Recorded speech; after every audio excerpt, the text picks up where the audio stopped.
कि हम लोग बेरोजगार संघ के जो शिक्षित अध्ययनरत और जो तैयारी कर रहे हैं उन बच्चों के विरोध नहीं है, हम उनके साथ हैं। और 3-4 दिन से जो उनका शांतिपूर्वक जो धरना चल रहा था, प्रदर्शन चल रहा था, कहीं ना कहीं हमने उनको मौन समर्थन दे रखा था कि भगवा का अपमान हम कदाचित नहीं सहेंगे, नहीं सहेंगे। ये ज्ञापन है, आधे घंटे के अंदर उनको नहीं हटाया तो मैं जिला जिलाधिकारी को और जिला प्रशासन को चुनौती देता हूं। नहीं, लेकिन अगर वो वहां से नहीं हटे तो हम भी धरना देंगे। नारे लग रहे हैं कि भगवा धारियों को और भगवा रंग को आप गांव में मत घुसने दो जी, और इनको जो है भगवान ऐसा करे, इनका ऐसा हाल करो कि जैसे बांग्लादेश, पाकिस्तान देश विरोधी है सर, वो देश विरोधी नहीं कि जिस तरह से खालिद है आरोपी हो तो खालिद अहमद, कोई बात नहीं, अगर मैंने नहीं ठीक है। इसका मतलब आप सरासर कानून अपने हाथ में ले रहे हैं। सरकार किसके हाथ में? सर आपका कहना है सरकार किसके हाथ में? हमारे हाथ में, ठीक है। और हमने डीएम साहब को भी अल्टीमेटम दे दिया है। आज का ये प्रेस का मुख्य बिंदु, जैसा कि आप सब जानते हैं, इससे पहले मेरी एक प्रेस हुई थी और मैंने कहा था कि जब स्वाभिमान मोर्चा और स्वाभिमान मोर्चा के नेता बॉबी पवार सरकार के खिलाफ, राज्य के खिलाफ और अपनी राजनीतिक रोटियां सेकने के उद्देश्य से जो हमारे शिक्षित भाई बंधु, जो बेरोजगार संघ के बच्चे हैं, जो उनके इमोशन से खेलेंगे, उनको अपनी राजनीति की ढाल बढ़ाएंगे, और हमारे संविधान के सर्वोच्च पद पर बैठा एक ऐसा व्यक्ति, एक ऐसा अभिभावक जो रात दिन उत्तराखंड के विकास के लिए, उन्नति और प्रगति के लिए काम कर रहा है, जब भी उनके खिलाफ वो फेक नैरेटिव गढ़ेंगे और इस तरह का कोई प्रपंच रचेंगे, छल षड्यंत्र करेंगे, तब मैं उसका पर्दाफाश करने के लिए मैं प्रेस करूंगा। मित्रों, आज प्रेस करने का मुख्य विषय यह है कि हम लोग बेरोजगार संघ के जो शिक्षित अध्ययनरत और जो तैयारी कर रहे हैं उन बच्चों के विरोध नहीं है, हम उनके साथ हैं। और 3-4 दिन से जो उनका शांतिपूर्वक जो धरना चल रहा था, प्रदर्शन चल रहा था, कहीं ना कहीं हमने उनको मौन समर्थन दे रखा था। और हम भी, हमारी सरकार और हमारा जो संगठन है भारतीय जनता पार्टी, और हमारी जो सरकार के मुखिया पुष्कर सिंह धामी जी, वो संवेदनशील मुख्यमंत्री है, वो हर वर्ग की चिंता करते हैं। वो छात्रों के लिए ही उन्होंने अपने कार्यकाल में, क्योंकि एक युवा मुख्यमंत्री है, उन्होंने बहुत काम किया, और जो आज कानून बना है वो भी छात्रों के हित के लिए बनाया है।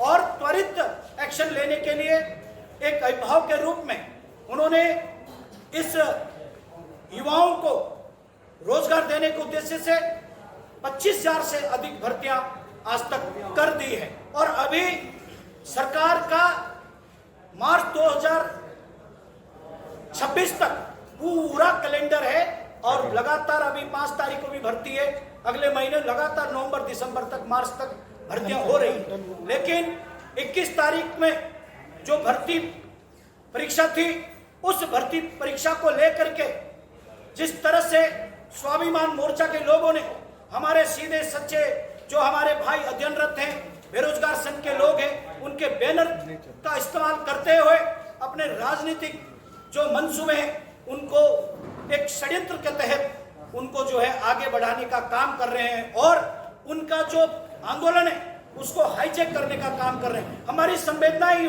बेरोजगार संघ के साथ है, हम उसी क्षेत्र से हैं, हम चक्राता के लोग हैं, हम यमुना घाटी के लोग हैं, नौगांव, बड़कोट, उत्तरकाशी के लोग हैं, वो हमारे भाई बंधु हैं, हमें उनकी पीड़ा है, सरकार को उनकी संवेदनाएं सरकार को भी है।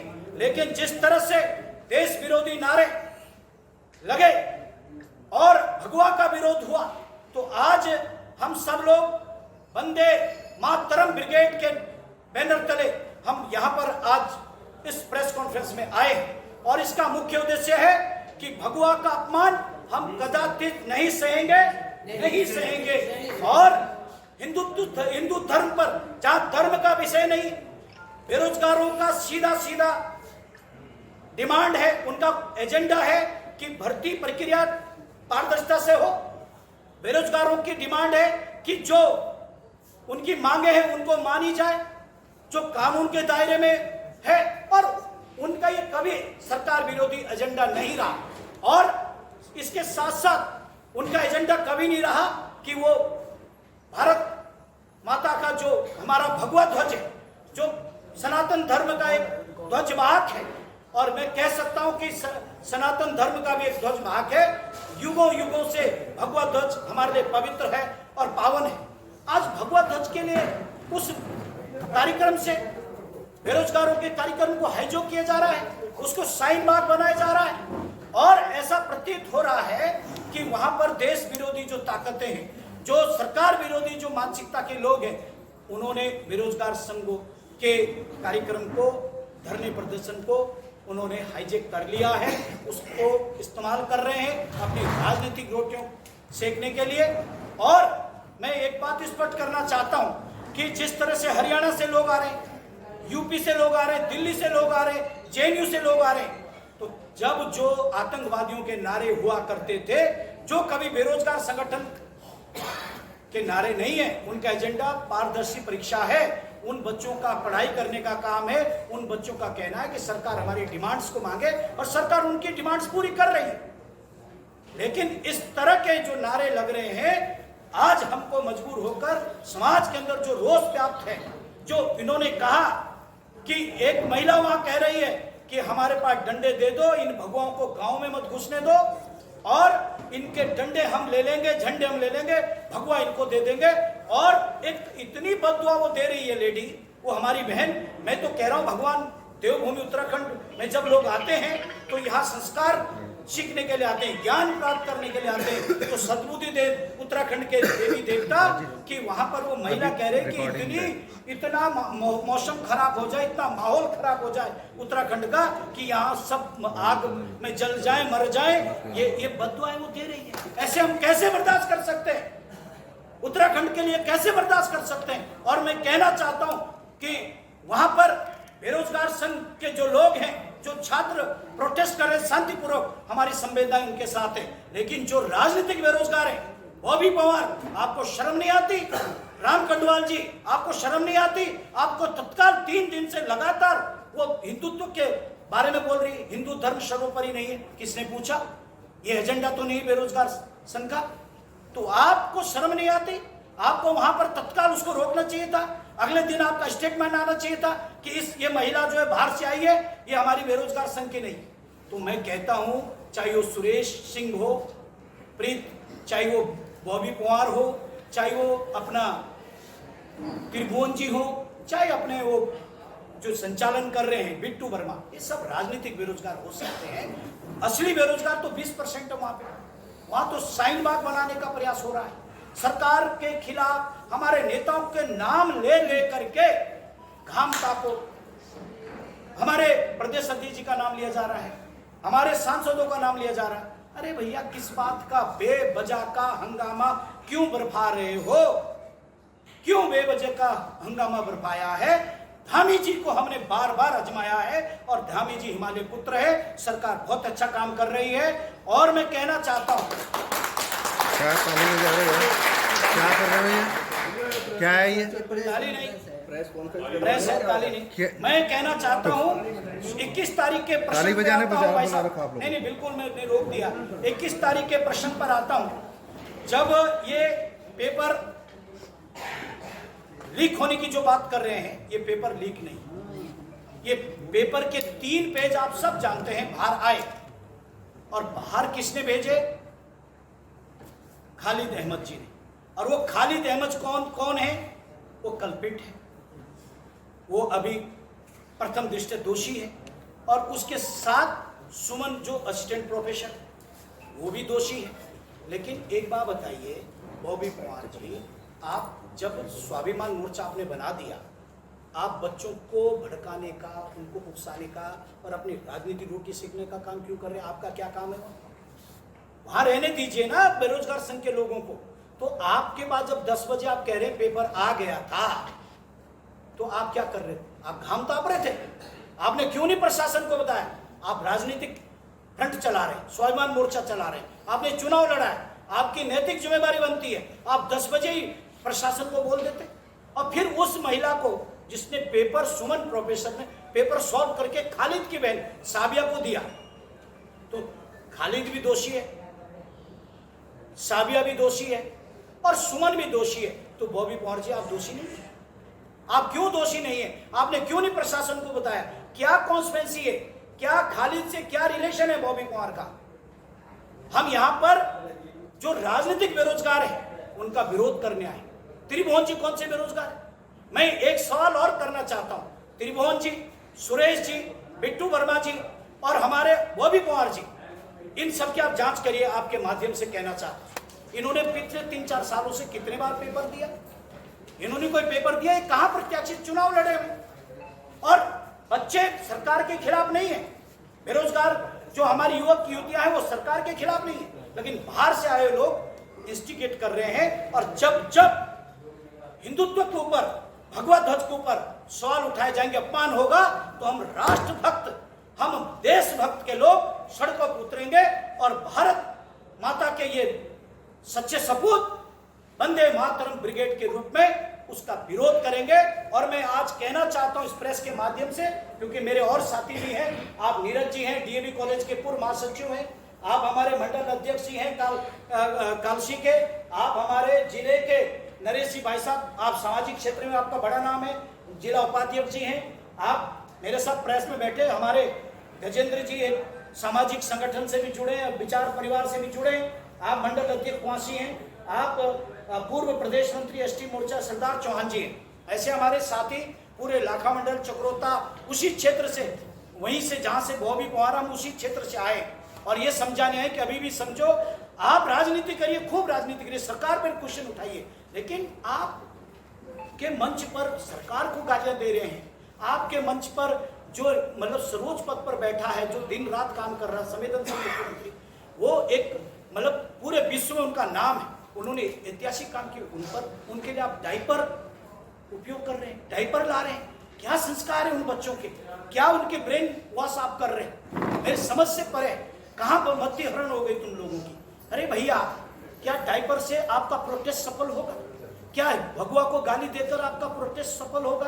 क्या हिंदुत्व को टारगेट करके? इसका मतलब मेरा जो शक है, मैं जो कहता हूं आप लोगों से कि बॉबी पवार देश विरोधी और सरकार विरोधी मानसिकता का टूलकिट है, और जिस तरह की स्क्रिप्ट उसके पास आती है उसे वो अति महत्वाकांक्षी, राजनीति के अति महत्वाकांक्षी है। हमारा विरोध इन 4 लोगों से जो राजनीतिक बेरोजगार है, जिनके मैंने नाम लिए, उन बच्चों वो आज हट जाएं, उन बच्चों के साथ हम खड़े हैं, मुख्यमंत्री से मिलाएंगे, सरकार से मिलाएंगे। और हमारी सरकार ने इतना बड़ा निर्णय ले लिया, एक सीनियर रिटायर्ड जज, इससे बड़ी कोई जांच हो सकती है? उनकी निगरानी में एसआईटी का गठन कर दिया और 1 महीने के अंदर दूध का दूध पानी पानी होगा। तो क्यों आप वहां पर बेवजह के जो है वहां हंगामा कर रहे हैं? मैं सारा विषय आ गया है और साथी रखेंगे।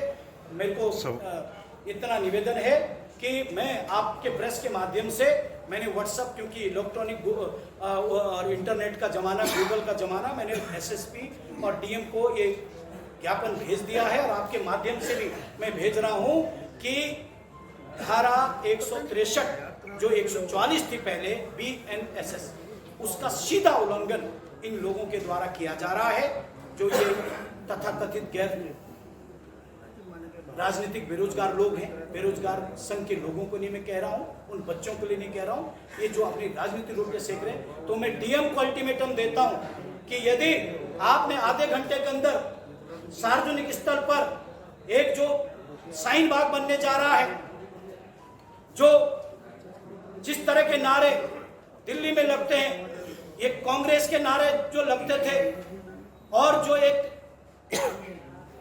इंडिया ग्रुप बना हुआ, इंडी ग्रुप जो बना हुआ है राजनीतिक दल, उसमें समाजवादी पार्टी है, आम आदमी पार्टी है, कांग्रेस है, सपा है, बसपा है, उन सबका एक जो संगठन है, उसी नारे की वोट चोर गद्दी छोड़, आज आप यहाँ कह रहे हैं पेपर चोर गद्दी छोड़, जो 25,000 भर्तियां कर चुका है, उसको आप इस तरह से अपमानित करोगे?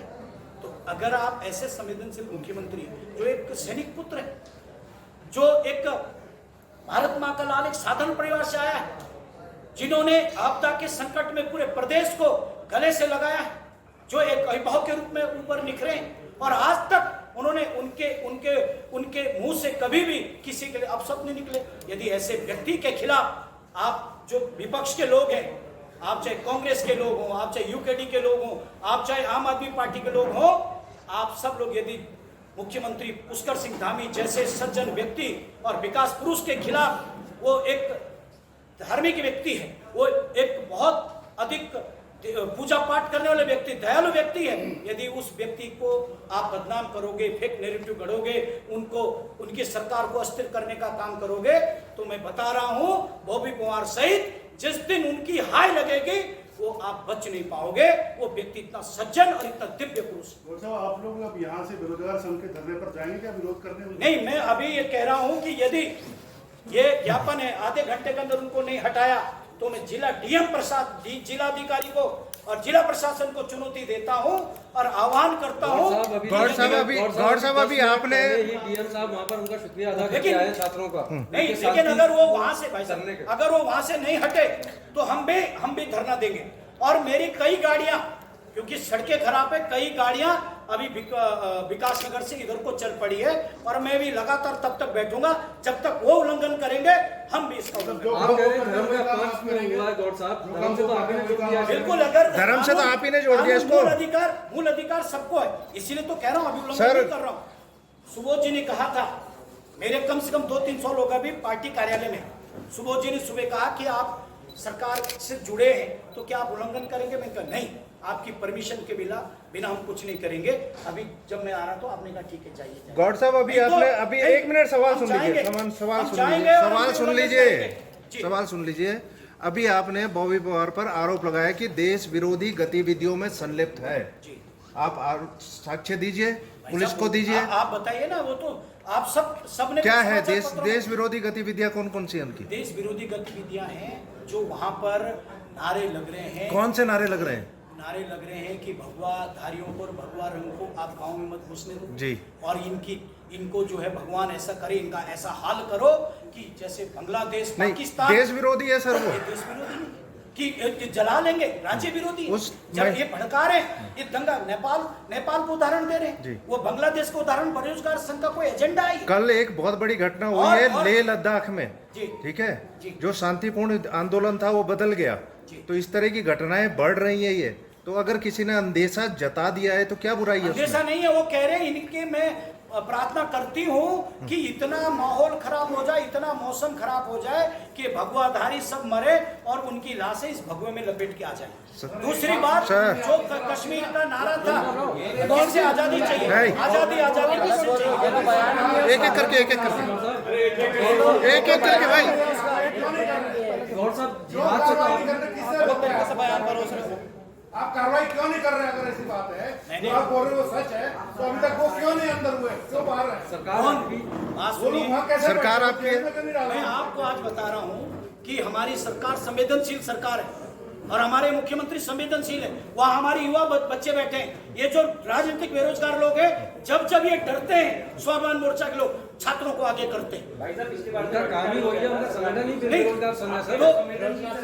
कठोर कार्रवाई होनी चाहिए, आप करते नहीं। मैं कह रहा हूँ ना कि कार्रवाई हो रही है, कार्रवाई तो हो रही है। कभी तो डीएम गया था वहाँ, अब तो अगर प्रशासन नहीं करेगा तो हम भी तो हो रही है। सर, मुख्यमंत्री ने खुद धार्मिक नारा दे दिया, उसको नकल जिहाद बता दिया। धर्म से तो खुद मुख्यमंत्री ने जोड़ दिया। आप बताइए, कल वहाँ पर शाहीन बाग जैसे हाकम सिंह क्या वर्ग विशेष, हाकम सिंह क्या जिहादी है?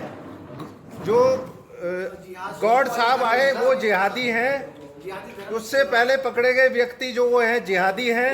आज तक पकड़े गए व्यक्ति जिहादी हैं। ये बताइए आप। जिस तरह से लव जिहाद, लैंड जिहाद, उसी तरह उत्तराखंड नकल जिहाद और खराब करने के लिए, यहाँ की डेमोग्राफी चेंज करने के लिए एक वर्ग विशेष के माहौल को, इस तरह के कार्यक्रम को अपना हथकंडा, एक वर्ग विशेष का नाम लीजिए।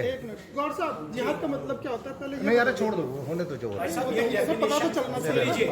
जिहाद का मतलब मैं बता देता हूँ आपको, जो भगवा और हिंदुत्व को लेकर के जो नफरत करते हैं, हिंदुत्व से जो नफरत करते हैं, भगवा से जो नफरत करते हैं, वो जिहादी। अच्छा भाई साहब, आपने बताया कि मतलब पेपर लीक की वजह से 3 दिन बाहर आए थे, लेकिन उनकी व्यवस्था के बाद भी जैमर वहां पे लगे हुए थे, पुलिस प्रशासन बल वहां पर मौजूद था, नगर विरोधी कानून भी लागू है, उसके बावजूद भी वो 3 पन्ने भी बाहर आ जाते हैं। क्या आपको लगता नहीं सरकार से सवाल ऐसा भी तो बॉबी पवार ने पेपर लीक करा रखा, वही मास्टरमाइंड है, उसको खालिद की चिंता हो रही है, वो सुमन से कैसी बात कर रहे हैं?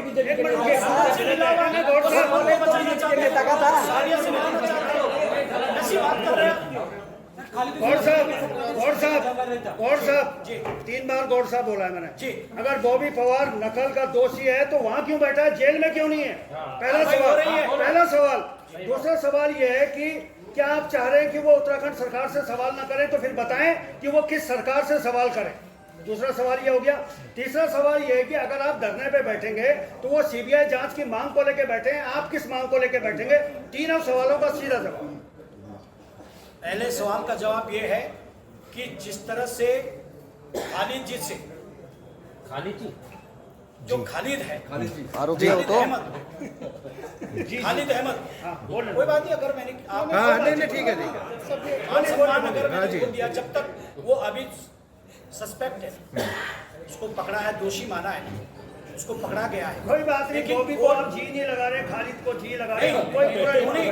मैंने त्रिभुवन जी बोला, बॉबी जी भी बोला, और मैंने सुरेश जी भी बोला, और मैंने बिट्टू वर्मा जी भी बोला। सवाल ये है कि बॉबी पवार अगर लीक करवा रहा है तो जेल में क्यों? अरे आप जेल में जाएगा ना, एक महीने के अंदर जो जांच हो रही है, आप ये बताइए ना, उस व्यक्ति को चिंता क्यों हो रही है, खालिद की, सुमन की चिंता क्यों हो रही है? वो डिमांड क्यों जा रही है कि पहले उस पर आप मुकदमानी करेंगे? आपके पास पेपर, मेरे पास 10 बजे कोई पेपर आ गया तो मेरा फर्ज मीडिया को बताना है या प्रशासन को बताना है?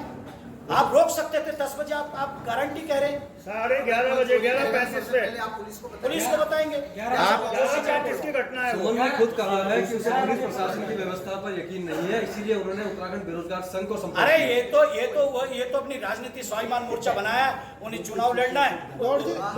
सर चुनाव तो आपको भी लड़ना है। दूसरी बात, मेरे पूरे सवाल मेरे 3 सवाल थे, कैसे जांच करेंगे? 3।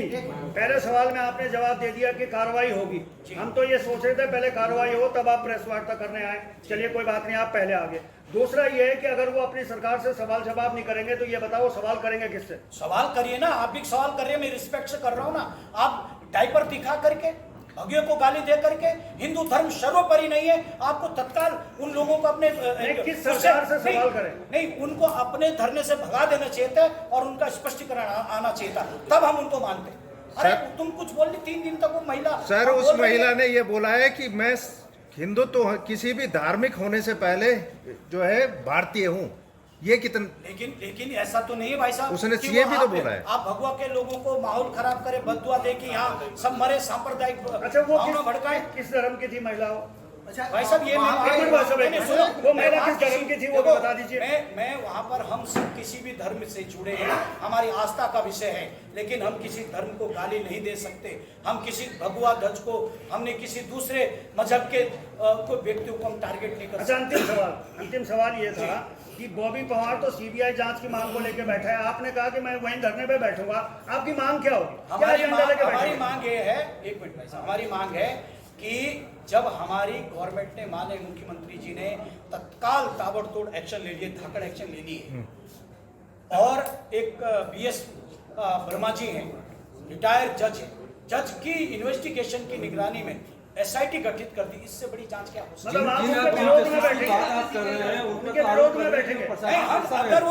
अगर वो भगवा को गाली देंगे, हिंदुत्व को गाली देंगे तो राष्ट्र भक्त खड़ा उठेगा। ये इमोशनली कार्ड आप कब तक खेलते रहेंगे? धार्मिक इमोशनली कार्ड आप कब तक खेलते रहेंगे, यही बता दीजिए। चल गौड़ साहब एक और सवाल है गौड़ साहब से। नहीं एक सवाल गौड़ साहब से,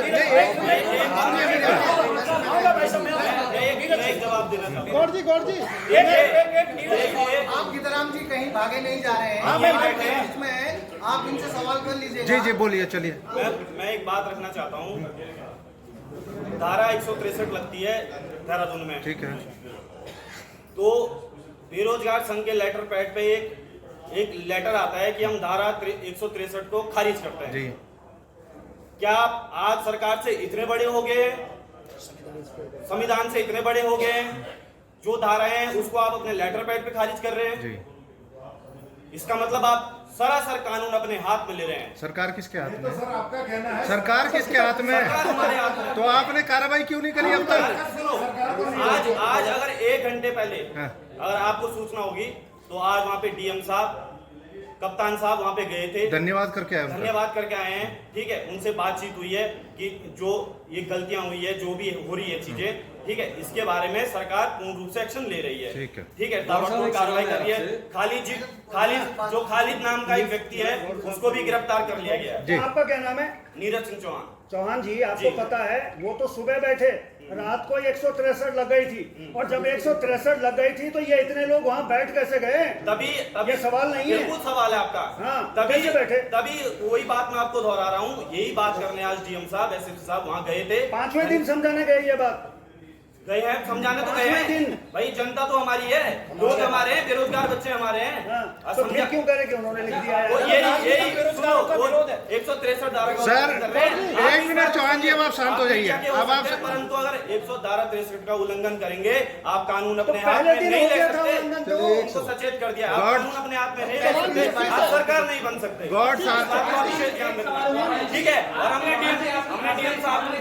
डीएम साहब को भी अल्टीमेटम दे दिया है कि अगर ये 163 के अंदर इन्हें उठाया नहीं गया तो हम भी वंदे मातरम ब्रिगेड के तहत वहां पर उनका विरोध करेंगे, क्योंकि उस धरने में अगर भगवा के प्रति नारे लगेंगे, हिंदुत्व के प्रति नारे लगेंगे, तो हम ऐसे धरने को हम एक्सेप्ट नहीं करते। बेरोजगार हमारे बच्चे हैं, हमारे भाई हैं। अरे चौहान जी, 1 मिनट भाषण नहीं, आप सुनिए मेरी बात, सुनिए मेरी बात। गॉड साहब, एक मिनट, गॉड साहब, एक लास्ट सवाल है, एक लास्ट अध्यक्ष जी, रुक जाइए, मैं हाथ खड़ा कर। सवाल बाद में सबके सवाल लिए जाएंगे, सभी के सवाल लिए जाएंगे। आरोप ये एक सवाल और है भाई साहब, बाद में लिए जाएंगे। अंतिम है। आपने कहा कि अरे सुनने में क्या है आपको? आपने कहा है कि जेएनयू से यहाँ लोग आए हैं। देखिए, बहुत बड़ा आरोप है ये। जब वो आ रहे थे तो आपका इंटेलिजेंस क्या कर रहा है, कहाँ है वो, कैसे आ गए जेएनयू के लोग यहाँ नारा लगा? जेएनयू भी इन्होंने बोला, बोल साहब ने, वो देंगे जवाब। मैं जब आपने भाई साहब, आप डिफेंड नहीं करिए। जवाब दूंगा। आप नहीं, गॉड साहब, आप ही देंगे। हाँ सुनिए, हम लोग प्रेस वार्ता करने आए हैं या हमें समझाने आए हैं? पहले क्लियर कर दो। हाँ चलो, यही पूरा कर दो। क्लियर होना जरूरी है। अगर हमें समझाने आए हो तो अलग से बैठ जाते हैं, प्रेस वार्ता करने आए हो आप बोल रहे हैं, एक मिनट यार, आप पूरी बात आ चुकी है, फिर दोबारा आप वही चीज कर रहे हो। आप सवाल लीजिए, अब आप सवाल वो लीजिए। व्यक्ति मैंने पिछले प्रयास में नहीं बोला था, जो व्यक्ति पहले इस बार पेपर आउट हुआ, मानता हूँ एक बार पेपर आउट हुआ, पहले दिन आपने मान लिया ना पेपर आउट हो गया, लेकिन जब इन्होंने पहला वीडियो पेपर के लिए जब धरना किया तो वीडियो वाला पेपर तो इन्हें 6 महीने बाद आवाज उठाई। अरे सर, हो गई थी वो भी, आपकी बात आ गई थी। हमारा सवाल ले लीजिए। अगर वो लोग राजनीतिक लाभ के लिए काम कर रहे हैं, आपका क्या आरोप है वो राजनीतिक लाभ के लिए काम कर रहे हैं? आप लोग खुद राजनीतिक लाभ लेना चाहिए, राजनीतिक लाभ का। अरे सुन तो लीजिए सवाल, आपको प्रेस वार्ता नहीं करनी है। हो गया। सुन लीजिए आप सवाल। 30 मिनट का कार्यक्रम हो गया, बहुत लंबा। अरे कैसे, सुनो मेरी बात, अगर वो लोग राजनीतिक लाभ के लिए काम कर रहे हैं तो आप लोग तो राजनीतिक लाभ लेके बैठे हुए हैं यहाँ। बताइए, आप सब राजनीतिक लाभ लेके बैठे हुए हैं। ऐसा है भाई साहब जी, राजनीतिक लाभ की बात जी, जो बच्चों को जो गुमराह किया जा रहा है, जी, जेएनयू जैसी परिस्थितियां पैदा की जा रही है, जी, ये नेपाल जैसी परिस्थितियां पैदा करने की बात हुई। सर यही बात तो उन्होंने कल बोली है। ऐसी परिस्थितियां उत्तराखंड के अंदर पैदा ना हो, इसलिए हम बैठे हैं।